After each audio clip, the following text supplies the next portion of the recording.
Alright, if you want to highlight a section of this document, what you do is first highlight it like this, then go to Insert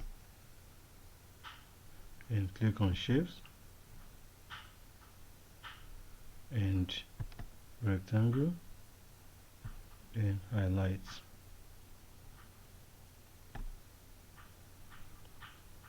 Automatically this pops up, so go to Shape Fill and select No Fill, then go to Shape Outline and select the outline you want. So if you want the weight this to be, you can change